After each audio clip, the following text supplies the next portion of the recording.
Baik, shalom, selamat pagi.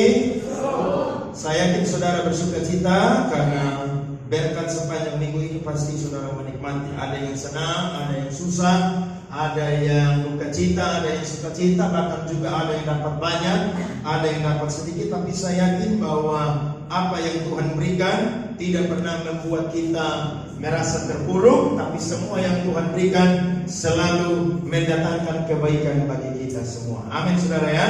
Baik, minggu ini adalah minggu kedua dan di Gereja Bethel Indonesia tanggal 6 kemarin berulang tahun ke-50 atau jubileum, dan bulan Oktober di GBI adalah bulan misi. Jadi semua gereja GBI yang ada di Indonesia maupun juga yang ada di Amerika, di Jerman, di Jepang, di Inggris dan lain sebagainya, mereka membagikan firman Tuhan temanya tentang misi. Dan hari ini saya akan bagi firman Tuhan yang sangat memberkati saya, dan saya percaya saudara juga akan diberkati sehingga saudara menuntaskan misi ilahi di dalam kehidupan saudara dan saya. Ada amin saudara?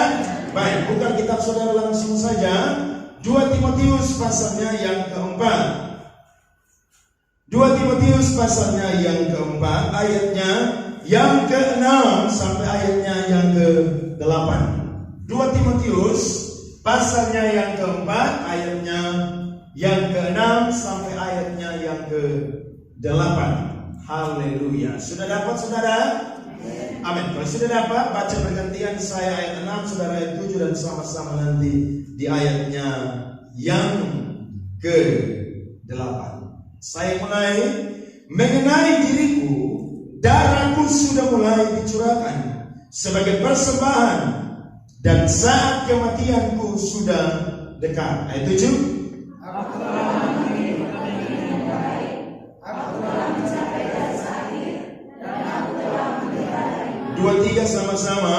Sekarang telah tersedia bagiku mahkota kebenaran yang akan dikaruniakan kepadaku oleh Tuhan, Hakim yang adil pada harinya, tetapi bukan hanya kepadaku, melainkan juga kepada semua orang yang merindukan kedatangannya. Kasih tepuk tangan buat firman Tuhan. Saudara dan saya, firman Tuhan ini saya yakin saudara sudah sering kali banyak dengar. Khususnya kalau ibadah-ibadah pemakaman, biasanya pendeta-pendeta mengambil ayat ini terus mengkhotbahkan kepada semua jemaat yang hadir di tenda duka. Tapi ketika saya belajar firman Tuhan ini saudara, Paulus mengatakan ini bukan sekedar mengatakan, tapi apa yang dia katakan sungguh-sungguh menjadi sebuah dorongan bagi anak rohaninya yang bernama Timotius, supaya mengikuti teladan daripada seorang yang bernama Rasul Paulus. Tahukah saudara bahwa ketika kita semua hidup bukan sekedar hidup, tapi ada misi ilahi yang Tuhan taruh di hati kita untuk kita bisa menjalankannya di dalam kehidupan kita. Karena manusia hidup hanya 70 tahun, kalau kuat 80 tahun. Setelah itu manusia akan meninggal, dijadikan oleh dari debu saudara, dan akan kembali menjadi debu. Sisanya adalah kita semua akan berjumpa dengan Tuhan, Hakim yang adil, yang akan menghakimi kita. Sehingga orang yang berbuat baik akan mendapatkan tempat di surga, dan orang yang tidak berbuat baik akan mendapatkan tempat di api neraka yang sangat bernyala-nyala. Nah saudara perhatikan apa yang Paulus sampaikan saudara. Ini merupakan sebuah hal yang luar biasa. Karena ketika dia ada di penjara Romawi pada waktu itu, dia kirim suratnya kepada anak rohaninya yang menjadi gembala jemaat di Efesus. Namanya adalah Timotius. Dia sadar bahwa dia sudah tua, sebentar lagi dia akan mati, dan jemaat-jemaat tidak akan pernah bisa merasakan pelayanan daripada Rasul Paulus. Maka dia menasihatkan anak rohaninya yang bernama Timotius supaya memperhatikan apa yang sudah dia lakukan, apa yang sudah diajarkan, dan apa yang sudah dia bagikan kepada Timotius, supaya Timotius mengikuti teladan daripada Rasul Paulus. Saudara, dia berkata bahwa darahku sudah mulai dicurahkan. Dalam bahasa Yunani saudara, kalimat ini dipakai yang namanya ede spendomai. Apa itu ede spendomai? Ede spendomai adalah berpikir, dia rasa bahwa sebentar lagi dia akan mati, dan dia mati bukan sekedar mati, tapi dia mati karena pemberitaan Injil. Ketika dia berjumpa dengan Kristus di Damsyik, saudara, ada seorang murid Tuhan namanya Ananias. Tuhan suruh dia pergi untuk mendoakan Paulus. Dia bilang kepada Tuhan, "Tuhan, saya dengar dari banyak orang ini sangat berbuat kejahatan." Tapi Tuhan suruh Ananias pergi mendoakan dia, karena ada misi yang Tuhan tetapkan bagi Paulus adalah dia harus memberitakan nama Yesus kepada bangsa-bangsa lain, raja-raja, dan juga orang-orang Yahudi. Berarti Paulus adalah orang yang sudah Tuhan tetapkan untuk membagikan Injil, memberitakan tentang Yesus adalah Mesias Juru Selamat kepada bangsa-bangsa lain, kepada raja-raja, dan juga kepada orang-orang Yahudi. Tapi ketika saudara, Tuhan berjanji bahwa Tuhan akan pakai dia juga, tapi Tuhan memberitakan kepadanya bahwa orang ini juga akan menanggung banyak sengsara karena nama Tuhan. Berarti saudara perhatikan, kita hidup hari ini ada sebuah beban yang Tuhan taruh di hati kita. Amin saudara. Coba lihat kiri kanan, tanya, kamu beban apa?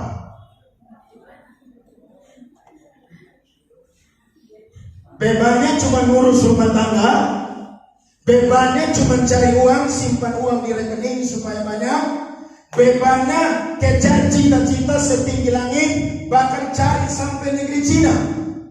Apakah kita punya beban hanya sampai di situ? Tidak. Beban kita adalah saudara, memberitakan nama Yesus kepada siapapun yang kita jumpai di dalam kehidupan kita. Amin. Baik dia sudah jadi orang Kristen, dia belum Kristen, bagi firman Tuhan kepadanya. Karena saya yakin ada banyak orang yang sudah berKTP Kristen, tapi dia belum menjadi Kristen. Karena ada banyak orang beragama Kristen, tapi dia sebenarnya tidak Kristen. Tadi malam kita ibadah pemuda, ada adik Helmi yang bawa firman Tuhan. Di kapal itu saudara, semuanya orang Muslim. Dia sendiri orang Kristen. Dan dia selalu baca Alkitab di atas kapal itu. Dia selalu baca yang namanya buku renungan. Tiba-tiba ada seorang Muslim saudara yang melihat dia dan tergerak hatinya untuk mencari tahu. Maka dia pinjam buku renungan itu, dia baca, dan dia sangat diberkati. Apakah saudara Ade Helmi tidak takut? Semalam dia bilang begini, "Saya takut nanti mereka buang saya di tengah laut." Kenapa saudara? Karena di atas kapal itu ABK ada puluhan orang, hanya dia sendiri yang orang Kristen. Kalau mereka marah sama dia karena dia beritakan tentang Yesus, maka pasti mereka akan buang dia ke dalam laut. Siapa yang akan tolong dia? Apakah ikan yang besar? Kalau sampai itu terjadi, tidak ada yang mustahil bagi Tuhan. Amin. Tapi saya yakin saudara, ketika dia tergerak, maka itu merupakan pekerjaan Roh Kudus untuk menggerakkan dia supaya dia boleh mencari tahu kira-kira apa yang dibaca oleh saudara Ade Helmi. Dan 3 hari yang lalu dia WhatsApp saudara Ade Helmi, dia mengatakan bahwa tolong setiap hari kirim ayat firman Tuhan bagi saya. Saudara lihat, di kapal itu mungkin ada puluhan orang, tapi ada satu orang yang Tuhan pilih untuk bisa mengenal dia.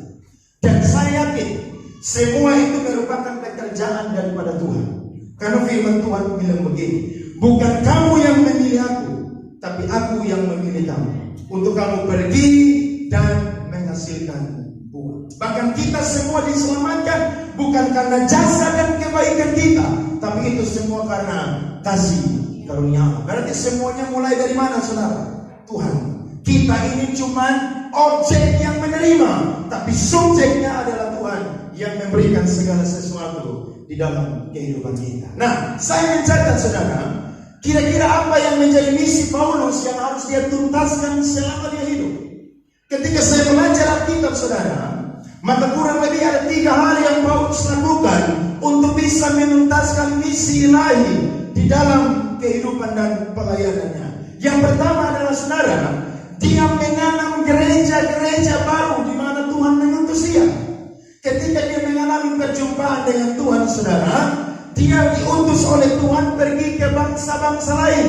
Dia pergi ke Listra, ke Derbe, di sana dia jumpa dengan Timotius. Di sana saudara dia pergi lagi ke Efesus, dia pergi ke Filipi, dia pergi ke Tesalonika, dia pergi ke Berea, ke semua tempat-tempat yang bisa dia kunjungi, saudara. Dia itu pergi untuk memberitakan Injil, dan dia kurang lebih saudara melakukan 3 kali perjalanan misi.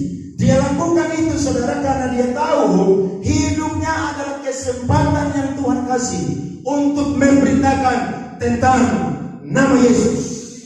Dia pergi saudara, dia bagi firman Tuhan, dia tanam gereja saudara, sehingga hari ini kita bersyukur kurang lebih ada 13 kitab di dalam perjanjian baru yang ditulis oleh Rasul Paulus. Itu merupakan buah daripada pelayanan Rasul Paulus. Dia hidup, dia bekerja sebagai seorang tukang kemah. Dia cari uang sendiri untuk bantu dia punya pelayanan. Tapi dia tahu itu sekedar sampingan. Yang paling penting adalah memberitakan tentang siapa itu Tuhan Yesus. Paulus bekerja bukan seperti saya yang pendeta full. Paulus bekerja saudara, tapi dia tahu bahwa pekerjaan itu cuma sampingan. Saudara sadar bahwa pekerjaan saudara hari ini cuma sampingan? Sadar atau tidak? Saudara ditetapkan oleh Tuhan kerja di kantor itu sampingan, bukan semata-mata itu yang inti. Jadi jangan dipinggiri inti. Jadi pekerjaan saudara itu cuma, sekali lagi apa saudara? Sampingan. Berarti yang paling utama dalam kehidupan kita adalah kita harus memberitakan tentang siapa itu Tuhan Yesus. Ceritakanlah tentang Yesus. Jangan hal-hal yang tinggi-tinggi atau teologia. Saudara ceritakan, aduh dulu saya punya hidup ini rusak, tapi ketika saya jumpa dengan Yesus, dia adalah satu-satunya pribadi yang mampu mengubahkan kehidupan saya. Dulu saya suka baca majalah, dulu saya suka baca koran, tapi ketika saya baca Alkitab, hidup saya diubahkan oleh firman Tuhan. Dulu saya sakit, pergi ke dokter yang ada di kota ini, uang sudah keluarkan banyak, tapi tidak sembuh-sembuh. Tapi ketika saya doa, minta Tuhan Yesus menyembuhkan, maka Yesus menyembuhkan. Berarti Yesus bisa diceritakan dengan banyak versi. Betul saudara? Betul ya?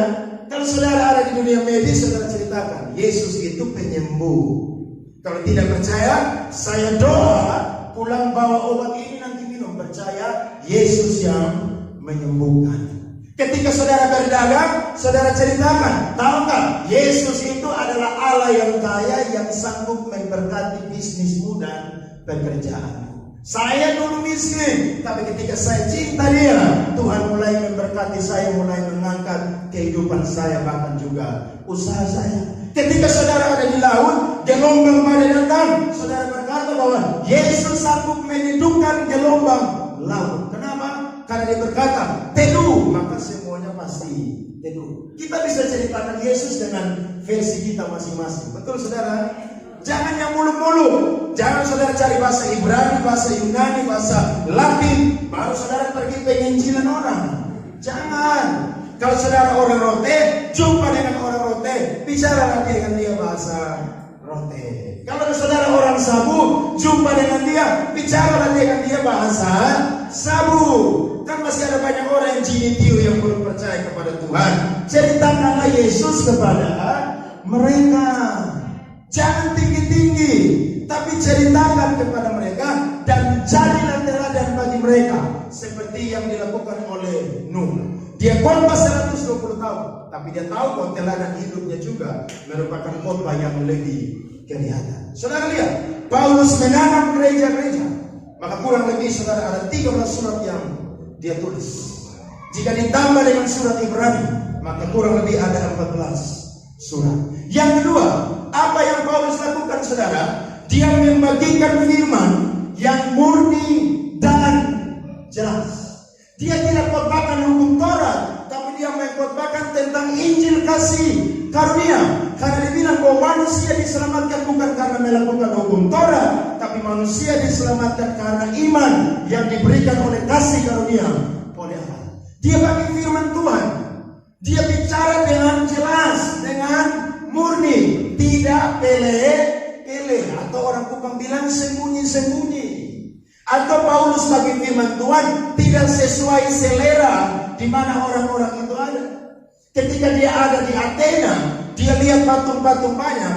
Dia bilang begini, kasihan ya kalian ya. Kalian berbicara kepada patung itu, tapi kalian tidak mengenal siapa patung itu. Dia punya mata, dia punya mulut, dia punya tangan, tapi tidak bisa melihat, dia tidak bisa mendengar, bahkan tidak bisa memberikan pertolongan. Tapi apakah saudara mereka percaya kepada Paulus? Tidak semua.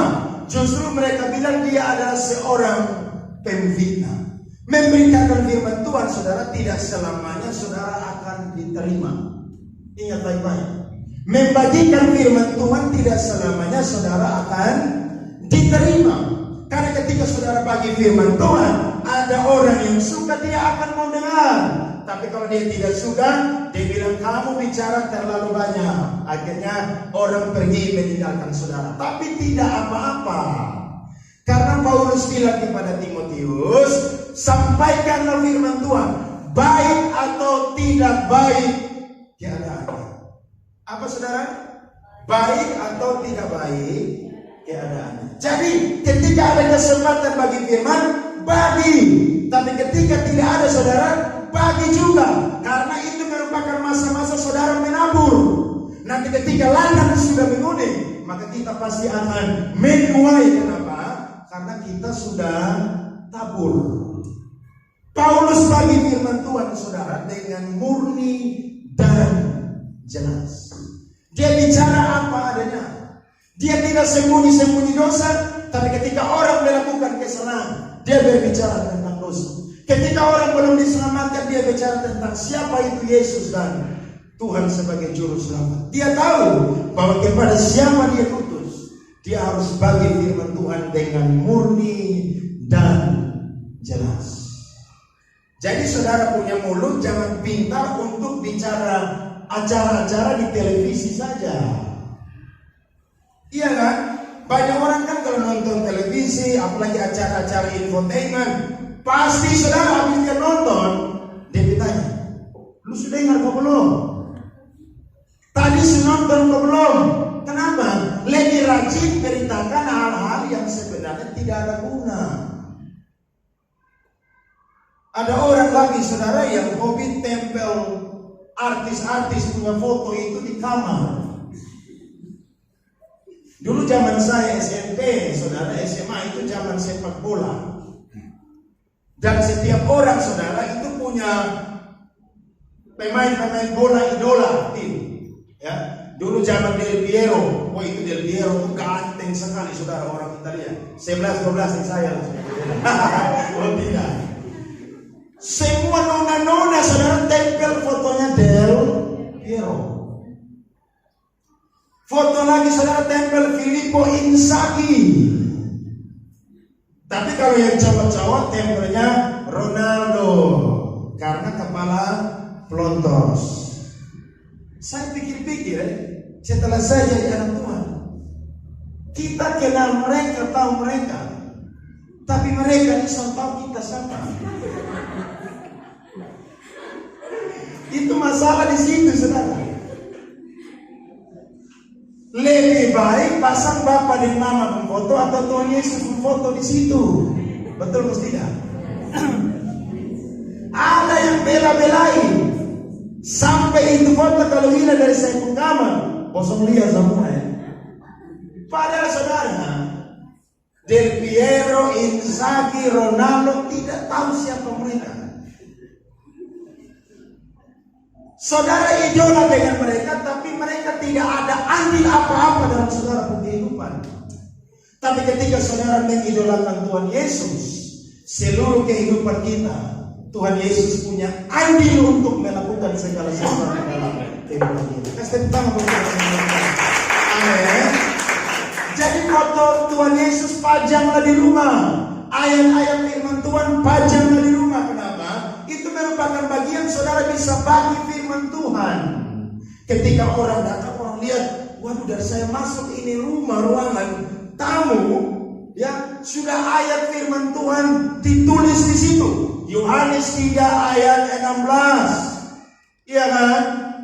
Roma 3 ayat 23, Filipi 4 ayat 19, Amsal 3 ayat 23. Wih, ini rumah rohani sekali.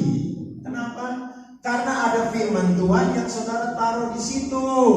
Saya yakin saudara mungkin orang lihat saudara tidak rohani banget. Tapi saya tahu bahwa ketika orang melihat itu, orang bilang ini rumahnya orang Kristen. Kenapa? Saudara bagi firman Tuhan.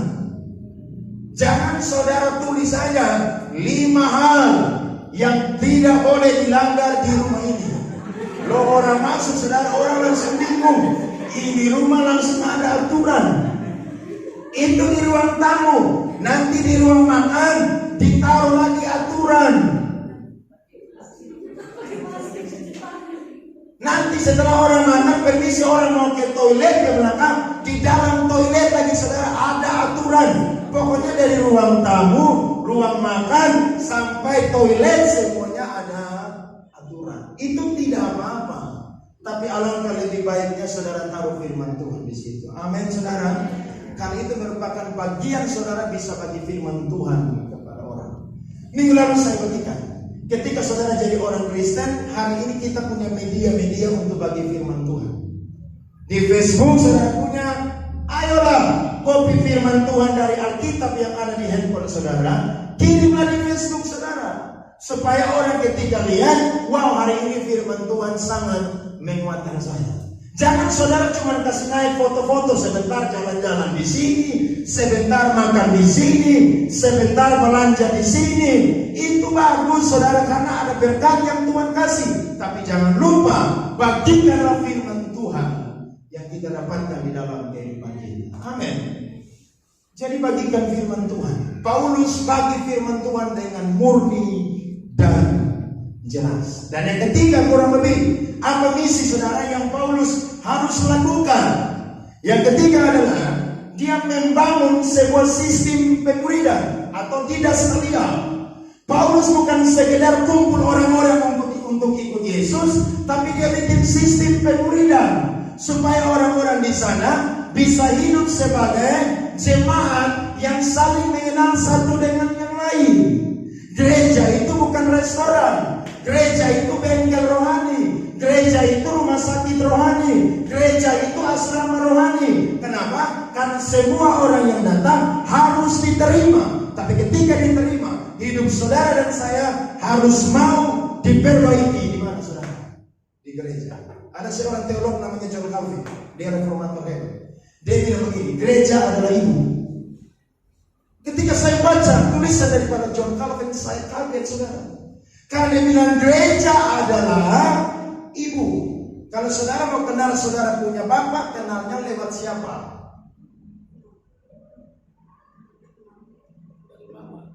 Dari mama ya? Betul ya? Kalau saudara mau tahu saudara punya bapak model bagaimana, kira-kira saudara tanya di tetangga, tanya di om, tanya di tante, atau tanya di mama? 100% saya yakin saudara akan tanya di mama saudara. Saudara tanya, dulu bapak di mama kenal ke mana? Pasti dia akan ceritakan, oh dulu bapak jalan-jalan di pantai Tode di Katapan satu sana, mama juga jalan-jalan di sana. Jadi mama ini tunggu orang lain, saya juga tunggu orang lain. Tapi memang jalan Tuhan akan kita. Iya kan? Oh dulu bapak tuh ada makan di satu restoran tuh yang ada di Kuanino situ. Tapi mama juga datang jemput kawan. Tapi ketika saya lihat mama, kami pemata tuh bakal tumbuh. Ternyata cinta itu dari mana saudara? Dari mata turun ke mana? Iya kan? Saudara bisa tahu saudara punya papa, tanya di siapa? Mama. Tapi kalau saudara mau tahu saudara punya bapak, punya kejahatan, juga tanya di siapa? Mama. Mama, kira-kira bapak itu ke mana? Oh ini lupa bapak terlalu kuat main judi. Lupa bapak itu terlalu kuat yang namanya putar balik. Lupa bapak tuh orang yang pokoknya solid karena bikin mama nih 100% bahagia. 1% saja yang bahagia, 99% penderitaan. Saudara bayangkan tahu lewat siapa? Mama. Makanya John Calvin bilang gereja adalah ibu. Artinya kalau saudara mau tahu tentang Yesus, tinggallah dalam gereja, hiduplah dalam gereja, setiaplah beribadah kepada Tuhan di gereja. Karena saudara akan tahu siapa itu Bapa kita yang ada di surga. Amin. Saudara baca Quran, saudara nonton TV tidak bisa kenal siapa itu Yesus. Tapi kalau saudara hidup di gereja, saudara punya komunitas, saudara akan dengar tentang siapa itu Bapa yang ada di surga. Karena saya yakin salah satu tugas gereja adalah tidak sekalian. Apa saudara? Mengajar. Sama-sama bilang tidak sekalian. Artinya adalah mengajar. Jadi Paulus bukan sekadar kumpul orang, tapi dia diajar. Makanya ketika seseorang diajar, saudara itu tidak enak. Ya, saya bersyukur Kupang Presenter jalan sampai hari ini. Ada saudara-saudara yang mau diajar sehingga saudara bisa melayani tanpa dibayar. Saudara saya lihat punya kemajuan yang luar biasa. Itu bukti bahwa saudara itu mau menjadi seorang murid. Kalau bukan seorang murid, ketika saudara diajar, maka saudara bilang begini, goodbye, saya cari gereja lain, saya cari pendeta lain yang sesuai dengan selera saya. Jangan. Kalau saudara mau jadi murid, saudara harus hidup di dalam apa? Tidak sekalian. Saudara harus diajar, dan ketika kita diajar saudara, maka kita akan menjadi orang-orang yang menghasilkan buah-buah bagi kemuliaan nama Tuhan. Amin saudara. Jadi penting ini yang Paulus lakukan. Nah, bukan sampai di situ saudara, tapi ketika Paulus melakukan misi ini, ada 3 sikap yang Paulus harus lakukan untuk menuntaskan misi ilahi di dalam kehidupannya. Tugas yang pertama atau sikap yang pertama adalah Paulus mengakhiri pertandingan yang baik. Amin. Ketika saya ikut ibadah pemakaman, ada orang yang mati karena minum mabuk. Tapi pendeta khotbah ayat ini. Saya pikir keras. Kira-kira dia mengakhiri pertandingan yang baik, caranya bagaimana? Karena yang bicara ini saudara bukan sembarang orang yang bicara. Yang bicara ini adalah rasul besar, namanya Rasul Paulus. Ketika dia hidup saudara, dia bilang bahwa aku telah mengakhiri pertandingan yang baik. Berarti Paulus sadar betul-betul hidup ini adalah sebuah pertandingan. Ada amin saudara? Berarti kalau sebuah pertandingan, maka pasti ada musuh atau ada saingan di samping kiri kanan kita. Apakah saudara pernah jumpai ada lomba lari 100 meter, pesertanya cuma 1 orang? Tidak pernah. Lomba sepak bola, apakah yang bermain cuma 1 tim atau 2 tim? 2 tim. Semuanya pasti ada lawan. Nah, lawan-lawan Paulus ini lawan-lawan yang bukan biasa saudara.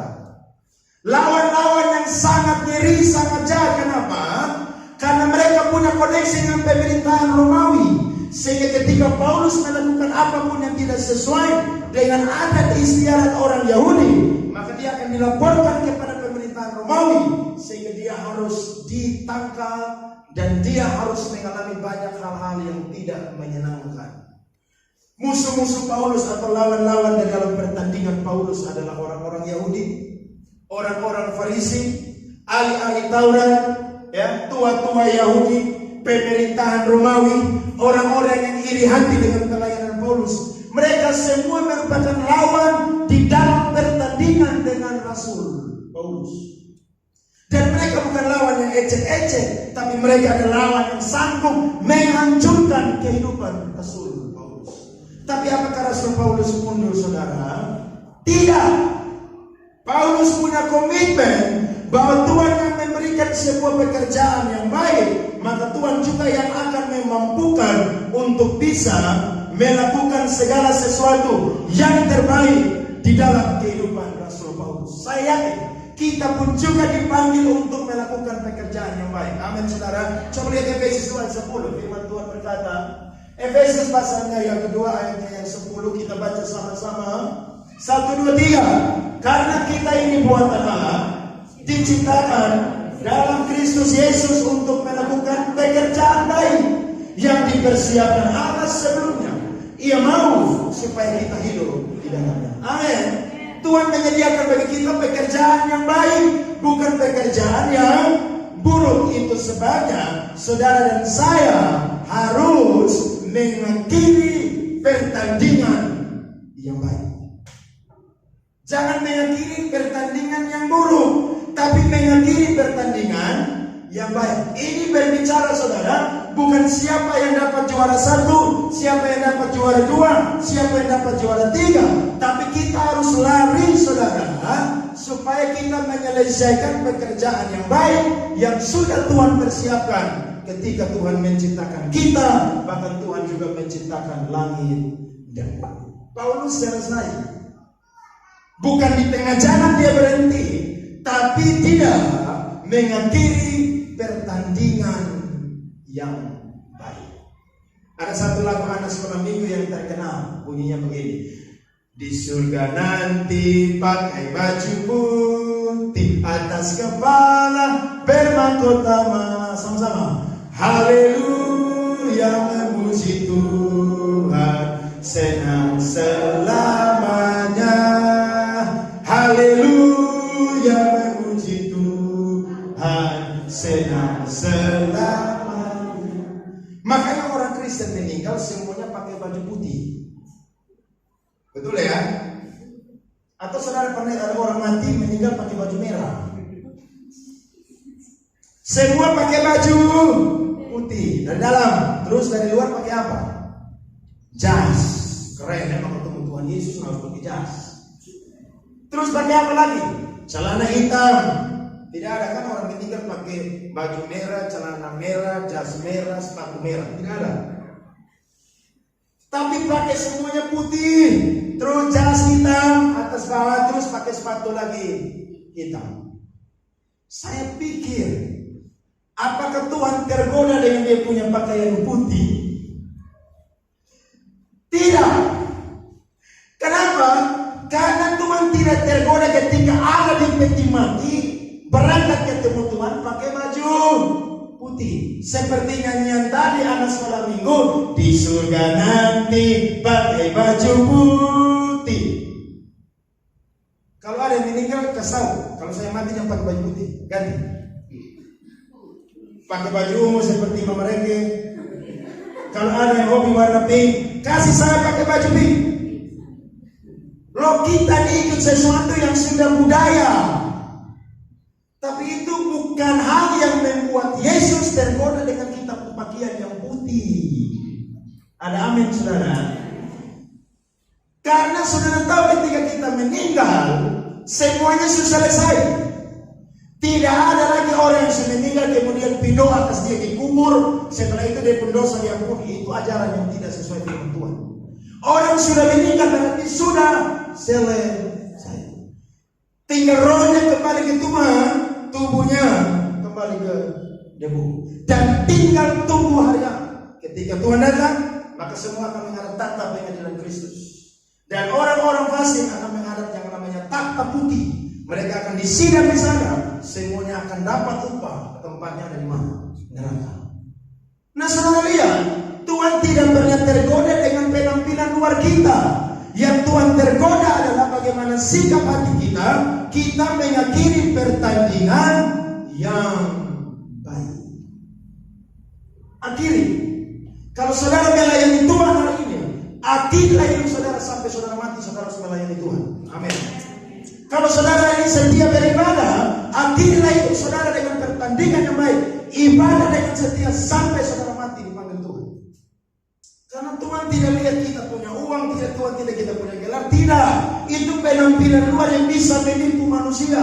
tapi Tuhan kita melihat bagaimana hati kita, kita bisa menyelesaikan pertandingan yang baik. Sekalipun saudara tertati-tati melangkah, saudara sebentar jatuh dalam dosa, saudara bilang Tuhan ampuni saya, tapi saudara bangkit lagi, saudara jangan, saya yakin Tuhan akan berikan kemampuan kepada saudara dan saya untuk bisa menyelesaikan pertandingan yang baik. Amin. Paulus punya tantangan banyak, tapi satu ayat yang keren dia bilang begini, pencobaan itu semua pencobaan yang biasa. Bayangkan aja, semua pekerjaan yang sulit. Ketika saya baca saudara surat kisah para rasul perjalanan Paulus, setiap kali saya akan meneteskan air mata. Kenapa? Karena dia menjadi rasul yang banyak berkorban bagi Tuhan. Tapi itu tidak membuat dia punya langkah berhenti. Dia harus menyelesaikan pertandingan yang baik. Kenapa? Karena dia tahu bahwa Tuhan yang memberikan kepadanya pelayanan. Dia bilang kepada jemaat Efesus, aku tidak menyerahkan nyawaku sedikit pun. Sebab kemana aku pergi, roh berbicara penjara dan sengsara menantiaku. Paulus tahu bahwa tantangan banyak, tapi dia harus apa? Mengakhiri pertandingan yang baik. Yohanes 4 ayat 34, saudara baca. Yohanes pasal yang keempat ayat 34 kita baca sama-sama. Yesus pernah berkata kepada murid-muridnya, 1, 2, 3. Makananku ialah melakukan kehendak Dia yang mengutus aku dan menyelesaikan pekerjaan. Saudara mau selesaikan? Amin. Selesaikan apa yang Tuhan taruh di hidup saudara. Mungkin itu kecil menurut manusia, tapi Tuhan menghargai kapasitas yang Tuhan kasih dalam hidup saudara. Lari saudara sampai selesai, akhiri pertandingan yang baik. Yang kedua, apa sikap Paulus dalam menuntaskan misi ilahi? Yang kedua adalah saudara, dia mencapai garis akhir. Apakah Paulus mau menyerah saudara? Dia hampir pernah menyerah. Dia pernah berdoa kepada Tuhan, Tuhan ambil ini duri dalam daging dalam kehidupan saya. Tapi Tuhan berkata bahwa cukuplah kasih karuniaku bagimu. Dan justru dalam kelemahan kuasaku menjadi sempurna. Paulus mau menyerah. Kenapa? Dia mengalami tantangan-tantangan yang besar di dalam kehidupan dan pelayanan dia. Dia menghadapi semua masalah yang berat. Tapi apakah Paulus saudara tidak lari sampai garis akhir? Dia harus lari mencapai garis akhir. Kisah Rasul pasal 20 ayat 22 sampai ayatnya yang ke-24. Atau saudara lompat saja langsung 1 Korintus 9 ayat 24 sampai 27. 1 Korintus 9 ayat 24 sampai ayatnya yang ke-27. Bisa ditampilkan? Ada kemarin 1 Korintus 9 ayat 24 sampai ayatnya yang ke-27. 1, 2, 3 baca sama-sama.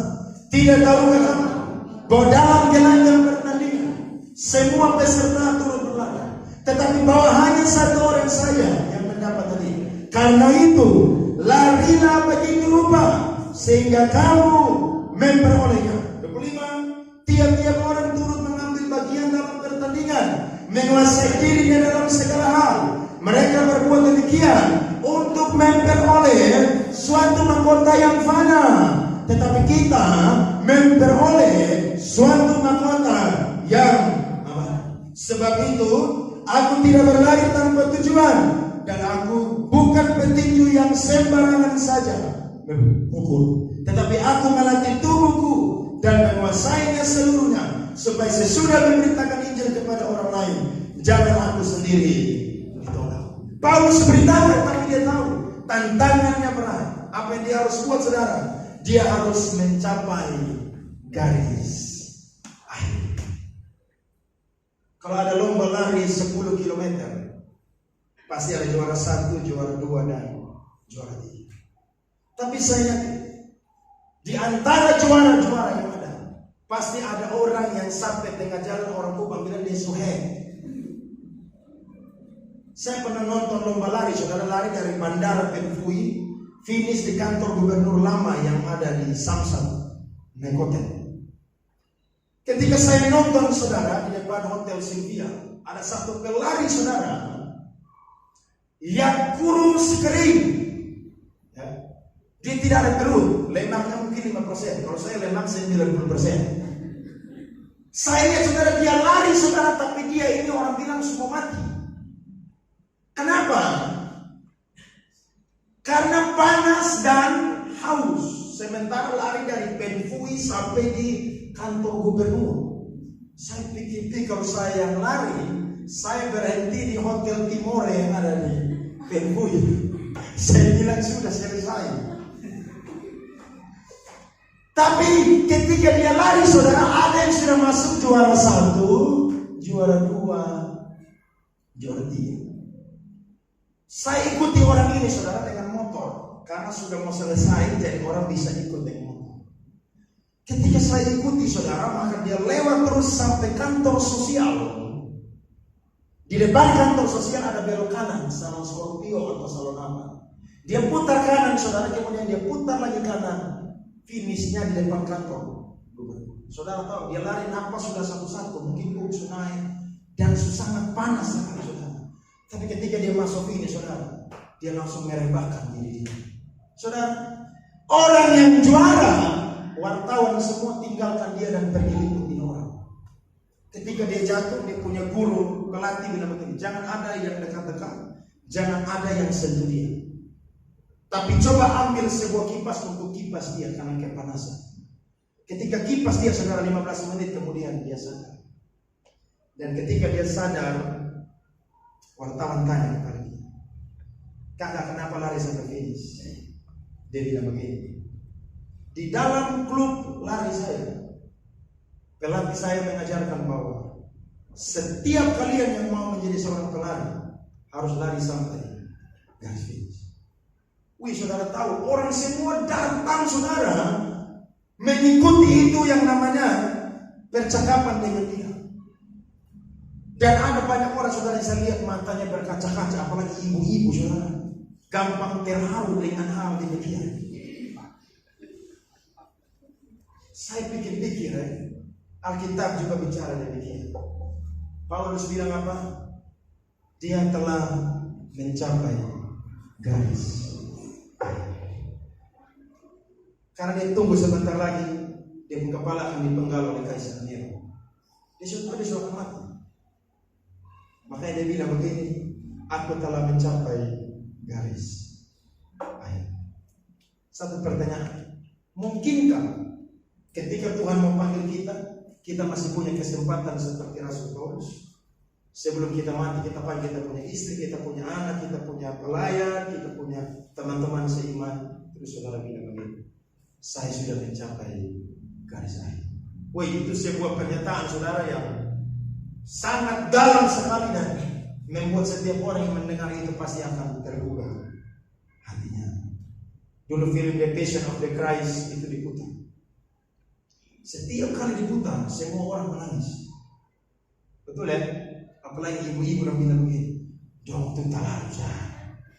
Dong buku itu bapak tua, saya bapak tua, nanti. Badan ancur-ancur, pikul salib tidak kuat. Simon orang Kirene yang bantu dia.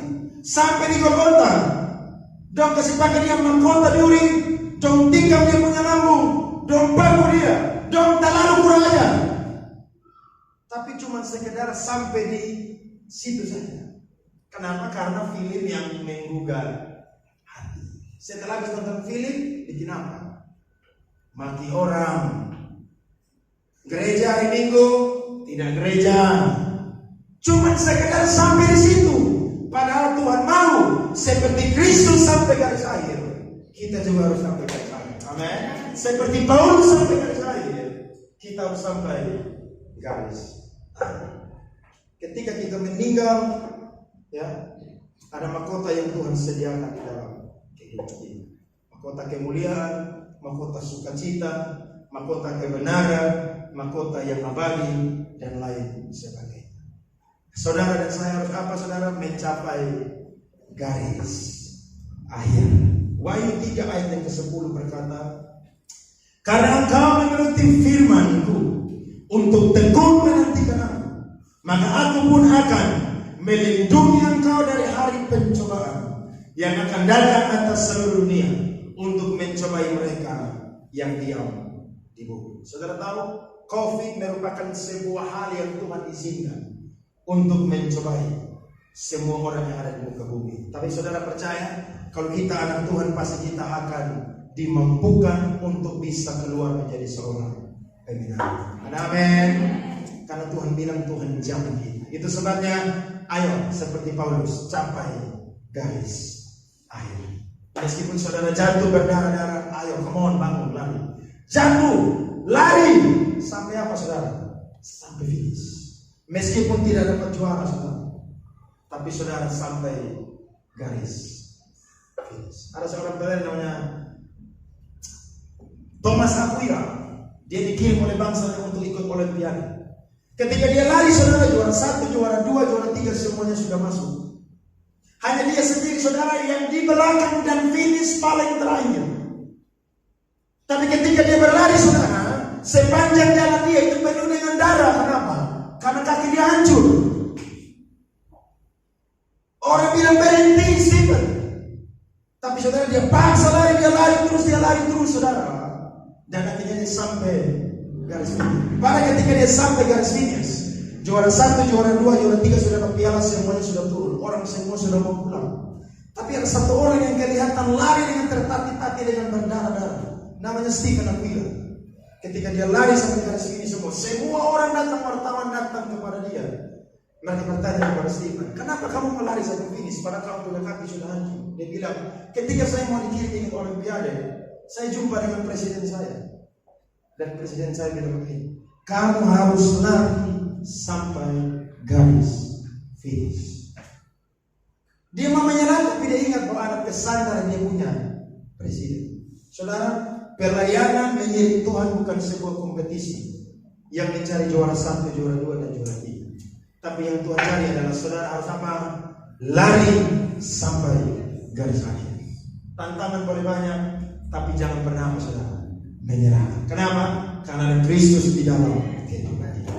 Dan yang ketiga yang terakhir, apa sikap Paulus untuk menuntaskan misi lain?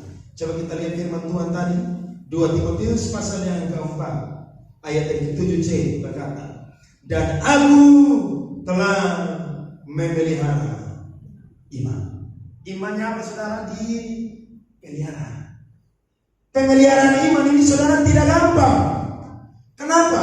Karena saudara akan digoda oleh tawaran-tawaran duniawi yang membuat saudara dan saya meninggalkan iman saudara dan saya. Tapi saudara, Paulus pada berkata dalam surat Ibrani pasal 12 ayat yang pertama sampai ayat yang kedua, dia berkata bahwa karena kita mempunyai banyak saksi bagaikan awan yang mengelilingi kita, marilah kita menanggalkan semua kelemahan dan dosa yang begitu merintangi kita dan berlomba dengan tekun dalam perlombaan yang diwajibkan bagi kita. Itu sama-sama, marilah kita melakukannya dengan mata yang tertuju kepada Yesus yang memimpin kita dalam iman dan yang membawa iman kita itu kepada kesempurnaan, yang dengan mengabaikan keinginan tekun memikul salib ganti sukacita yang disediakan bagi dia yang sekarang duduk di sebelah kanan tahta Allah. Yang ketiga, saudara dan saya harus memelihara iman. Memelihara iman saudara ini tidak mudah. Sama seperti saudara punya bunga di rumah yang baru dibeli kecil sekali, tapi karena saudara suka dengan bunga ini, entah mungkin bunga puring lah, bunga bonsai lah, bunga apalah, tapi karena saudara suka dengan bunga ini, setiap hari saudara pasti akan apa? Siram bunga itu dengan apa? Air. Siram bunga itu dengan apa? Pupuk, supaya bunga itu apa saudara? Bertumbuh. Tapi apakah saudara bunga itu tidak menghadapi terik panas? Terik panas. Saudara siram dengan air, taruh dengan pupuk, tapi ketika siang saudara matahari naik, maka dia pasti akan terkena matahari. Tapi apakah bunga itu akan mati? Tidak. Kenapa? Karena saudara pelihara bunga tersebut. Saudara siram tiap pagi, sore saudara siram, saudara kasih pupuk, maka bunga itu dalam hitungan minggu, bulan, dan tahun akan menjadi bunga yang bertumbuh, warnanya menarik saudara lihat. Dan ketika saudara lihat, saudara bangga ya, di depan rumah saya ada sebuah bunga yang sangat dikagumi oleh orang lain. Nah, iman juga harus apa saudara? Dipelihara. Peliharanya lewat bagaimana? Setia doa dengan Tuhan. Peliharanya bagaimana? Baca firman tiap hari. Saya bilang minggu lalu, satu-satunya buku yang ketika kita baca yang penulisnya hadir hanya kita. Ketika saudara baca Alkitab, maka Allah Tritunggal hadir bersama dengan saudara. Saudara baca Quran, dia punya penulis tidak ada di situ. Saudara baca majalah, penulis tidak ada di situ. Tapi ketika saudara baca firman Tuhan, maka Allah Tritunggal hadir bersama dengan saudara. Baca firman Tuhan. Kalau saudara tidak baca firman Tuhan, saudara tidak doa, tidak memuji menyembah, setiap beribadah, kesempatan melayani, kita punya iman bisa runtuh, bisa goyah saudara. Tapi ketika kita melakukan itu, saya percaya bahwa saudara dan saya menjadi orang-orang yang sangat luar biasa karena kita memelihara iman kita. 1 Timotius pasal 4 ayat 16 sampai 18. 2 Timotius 4 ayat 16 sampai 18 kita baca 1, 2, 3. Pada waktu pembelaanku yang pertama, tidak seorang pun yang membantu aku. Semuanya meninggalkan aku. Kiranya hal itu jangan diteguhkan atas mereka. Lihat, tetapi Tuhan telah mendampingi aku dan menguatkan aku, supaya dengan perantaraan Injil diberitakan dengan sepenuhnya, dan semua orang bukan Yahudi mendengarkannya. Dengan demikian aku lepas dari mulut singa, dan Tuhan akan melepaskan aku dari setiap usaha yang jahat. Dia akan menyelamatkan aku sehingga aku masuk ke dalam kerajaan di surga. Bagilah kemuliaan selama-lamanya. Amin. Manusia tinggalkan Paulus, tapi Tuhan ada mendampingi Paulus. Amin. Ini modal kita untuk mengiring Tuhan. Siapa mau pergi saudara, tidak masalah.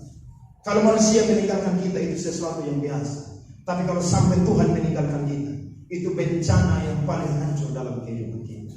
Saya yakin Tuhan yang memilih kita, Tuhan yang menetapkan kita. Bahkan hari ini kita masih bernafas. Itu karena Tuhan punya karya dan pekerjaan dalam kehidupan kita. Tuhan akan dampingi kita. Itu sebabnya orang-orang muda, orang-orang tua, bagi Injil. Ketemu siapa bersaksi? Kamu sudah kenal Tuhan, sudah percaya Tuhan, ayo kenal Tuhan. Kalau kamu percaya Tuhan, kamu kenal Tuhan, hidup kamu tidak akan rugi, tapi hidup kamu akan untung. Sekalipun banyak tantangan, tapi ada Yesus yang mendampingi kehidupan kita. Saudara, iringlah Tuhan dengan cara apa? Pelihara iman. Tiap hari siram saudara punya iman dengan Alkitab, dengan pujian penyembahan. Dengarkan khotbah-khotbah hamba Tuhan di YouTube, di radio dan lain sebagainya. Saya yakin saudara punya iman dipelihara dan saudara akan bertumbuh, saudara akan berbuah, dan saudara akan berbuah lebat. Saya tutup dengan satu kesaksian. Ada seorang uskup atau bapak gereja namanya Polikarpus. Saudara, Polikarpus adalah murid daripada Rasul Yohanes. Ketika kegoncangan kekristenan awal-awal dimulai, saudara, maka dia adalah salah satu uskup yang akan dipenggal atau dibakar hidup-hidup pada waktu itu. Ketika dia diperhadapkan saudara dengan pemerintahan Romawi, dia berkata kepada pemerintahan Romawi, 86 tahun saya hidup dengan Yesus, dan Yesus tidak pernah sekalipun memberi yang buruk dan mengecewakan saya. Kalau saya mati hari ini dibakar, saya pun siap untuk dibakar. Dan apa yang terjadi? Polikarpus mati sebagai seorang martir. Tapi apakah gereja berhenti? Tidak. Justru darah martir saudara itu melahirkan banyak gereja di mana-mana hari-hari ini. Saya yakin tugas kita pun juga adalah menanam gereja-gereja di mana Tuhan mengutus kita. Amin saudara. Salah satu visi dari Upper Presenter adalah menanam gereja-gereja baru. Saya berdoa dan saudara berdoa tiap hari Jumat. Akan ada cabang-cabang di Nusa Tenggara Timur, di Indonesia, bahkan juga ada di bangsa-bangsa. Saya terlalu percaya hari ini kita boleh melihat, tapi saya pegang janji firman Tuhan. Setiap tempat yang ingin diinjak oleh telapak kakimu akan kuberikan kepadamu. Seperti aku menyertai Musa, maka aku juga akan menyertai engkau Yosua. Amin saudara. Kasih tepuk tangan buat Tuhan. Kalau kita saudara kita naikkan satu pujian.